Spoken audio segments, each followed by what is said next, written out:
अस्सलाम वालेकुम जी, welcome back to my channel. तो फ़िलहाल मैं अपने ससुराल आ चुकी हूँ और मुझे आए हुए कुछ दिन हो ही चुके हैं।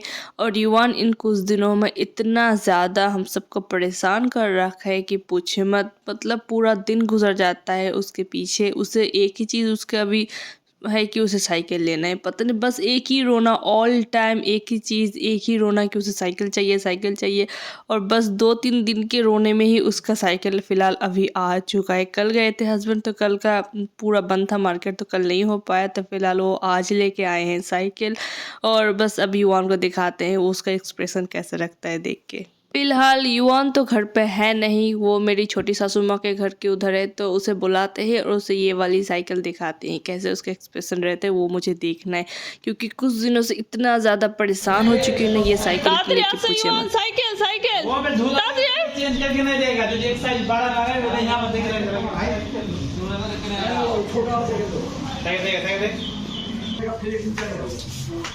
ওয়াও, এটা কার সাইকেল আছে? হ্যাঁ,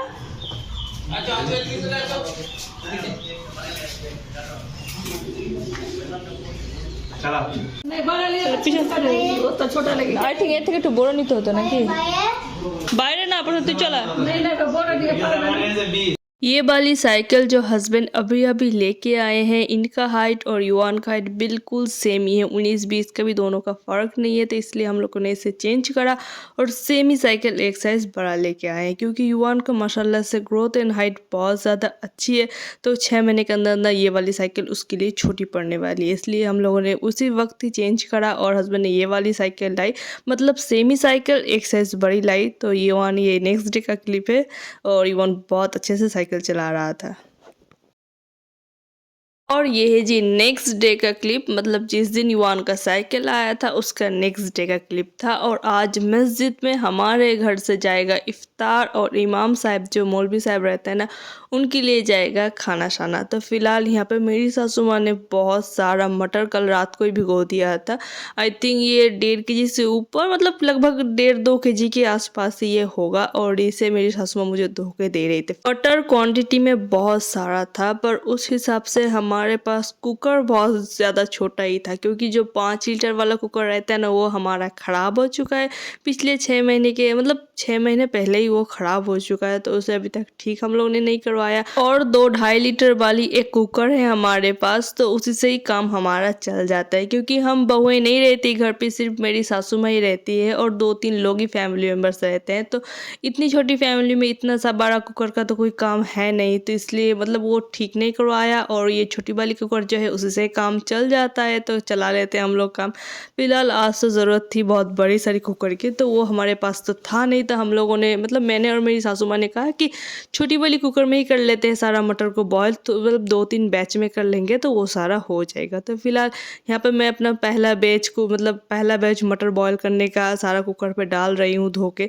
मटर को मैंने 3 से 4 पानी में अच्छी तरह से धोया था। पहले मेरी सासू माँ ने धो लिया था, उसके बाद 2 दफ़ा मैंने भी धोया था। अब इसमें ऐड करूँगी पानी, 1 टेबलस्पून नमक, हाफ टेबलस्पून हल्दी और थोड़ा सा ऑयल। अब सारे का मिक्स करेंगे और इसे लिड लगा देंगे और हाई फ्लेम पे 2 सीटी आने देंगे और लो फ्लेम में 5 मिनट छोड़ के और फ्लेम ऑफ कर देंगे। बस यही मैंने अंदाजे से रखा था। और एक दफ़ा जब मैंने चेक करा तो मटर बिल्कुल परफेक्ट गला था।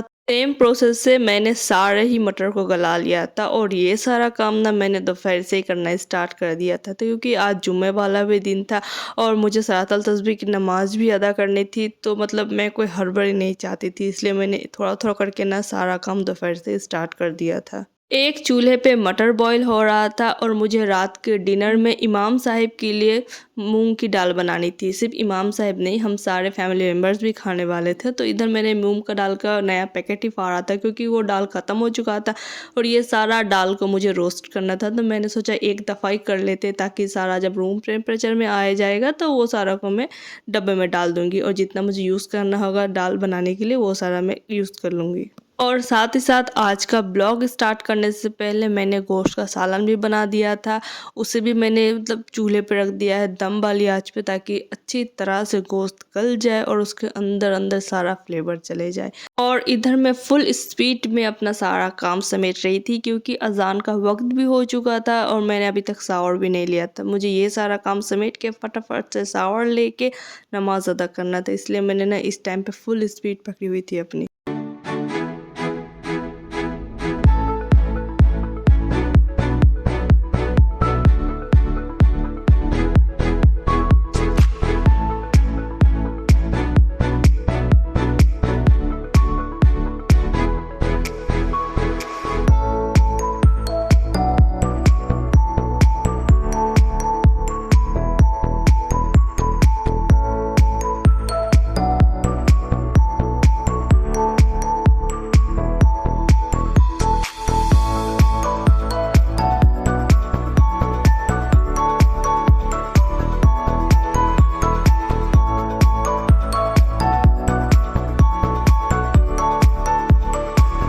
चले जी, मटर का मेरा 2 बैच बन चुका था। ये आखिरी वाला बैच था जो कुकर पे अभी बॉईल हो रहा था। तो फिलहाल सारा मटर का पका लेते हैं, घुगनी बना लेते हैं। तो इधर मैंने कढ़ाई ली है, बड़ी कढ़ाई ये साइज़ पे, इसमें ऑयल डाला।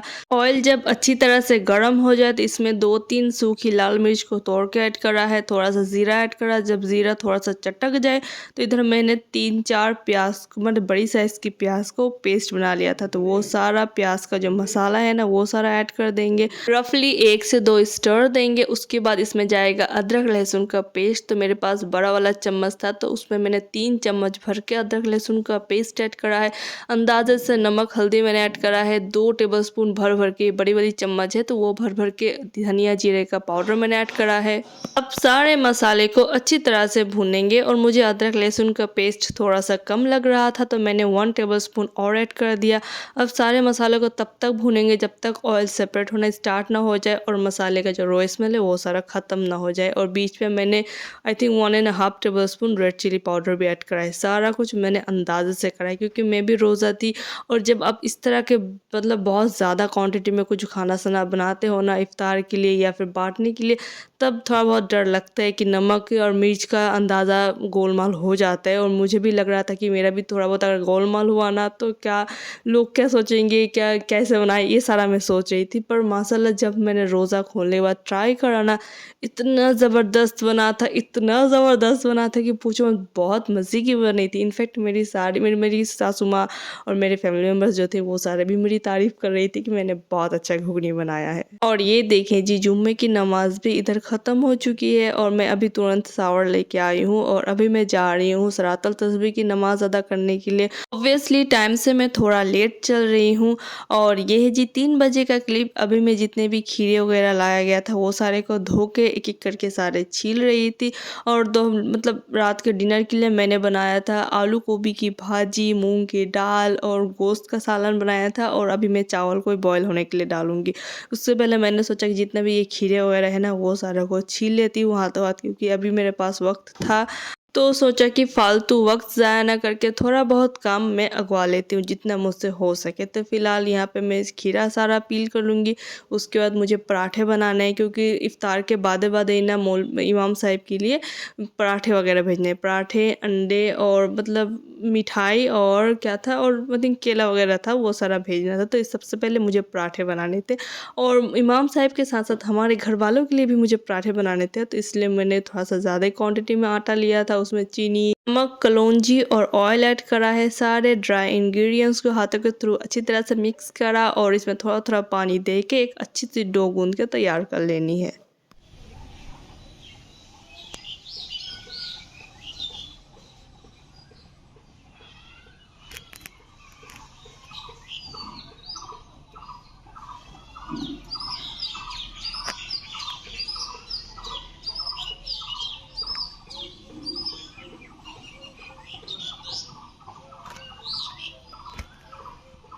ये वाली जो व्यू आप लोगों ने देखा ये हमारी किचन के विंडो से दिखाई पड़ती है। शाम के टाइम पे इतने अच्छे अच्छे बर्ड्स की आवाज़ आती है ना, मज़ा आ जाता है।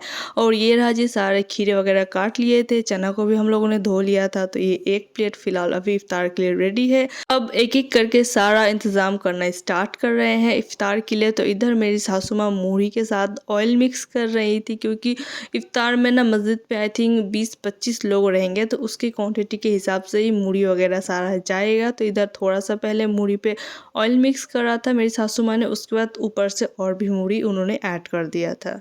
और हमारे इधर मस्जिद का सिस्टम ये है कि हर रोज़ किसी ना किसी घर से इफ्तार भेजा जाता है मस्जिद पे।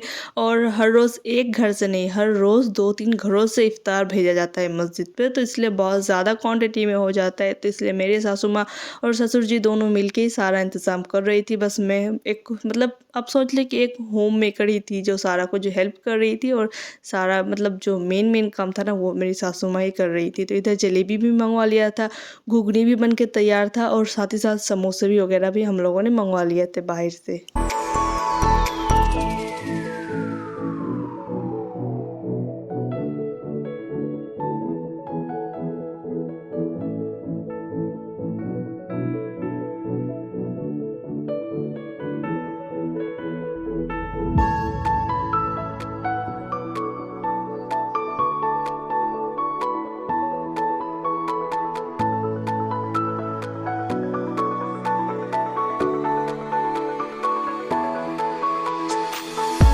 अल्हम्दुलिल्लाह से सारा कुछ टाइम पे हो चुका था। और ये आप देख रहे हैं ना, ये मेरे मझले वाले ससुर जी है, उनके पीछे जो टोपी पहने हुए हैं वो मेरे ससुर जी है। तो फिलहाल मेरे मझले वाले ससुर जी और मेरे हस्बैंड दोनों सारा कुछ लेके जा रहे थे मस्जिद पे। और इधर जो थोड़ा बहुत सामान था वो 2 दफ़ा आके लेके जाएंगे। और इधर मैं पराठे बना रही थी, क्योंकि इफ्तार का टाइम ख़त्म होते ही मस्जिद में इमाम साहब के लिए नाश्ते पे पराठा और अंडे वगैरह मिठाई वगैरह भेजा जाएगा।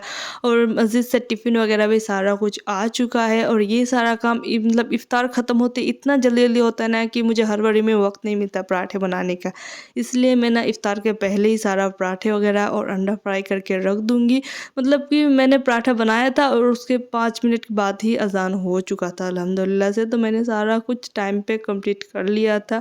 बस अब सारा खाना साना इफ्तार तो हम लोगों ने भेज दिया। अब जाएगा नाश्ता और जाएगा डिनर और जाएगा भोर मतलब जो है ना सहरी का खाना, वो सारा भेजने की देर है। और बस हमारा इस साल की जिम्मेदारी अल्हम्दुलिल्लाह से ख़त्म हो जाएगी। और मेरा दिल था कि इफ्तार पे ना बहुत सारे पकोड़े बना के भेजूँ, पर मैं क्या करूँ, हमारे घर पे जैसे ही सारा रीत रिवाज बहुत पहले से चलते हुए आ रही है, वैसे मुझे भी फॉलो करनी पड़ेगी। तो मतलब कोई उपाय नहीं था कुछ करने का। और अकेले हाथों से अगर मैं कर भी लेती ना, एंड ऑफ द डे मैं बहुत ज़्यादा टायर्ड और एग्जॉस्ट हो जाती, क्योंकि मैं खुद भी रोज़ा रखी हुई थी और सुबह से मैं सारा काम कर रही थी। मतलब जितने भी कुकिंग शुकिंग का जितना भी काम था ना वो सारा मैं कर रही थी, और मेरी सासू माँ एक एक करके सारा कुछ जुगाड़ करके मुझे दे रही थी। तो जी यहाँ पे मैं अपना ब्लॉग एंड करती हूँ। मिलते हैं आपसे नेक्स्ट ब्लॉग में, तब तक के लिए अल्लाह हाफिज़। और इफ्तार में मैंने अपने लिए बाहर से प्याजी वगैरह मंगा लिया था, जो कि मुझे बहुत ज़्यादा पसंद है।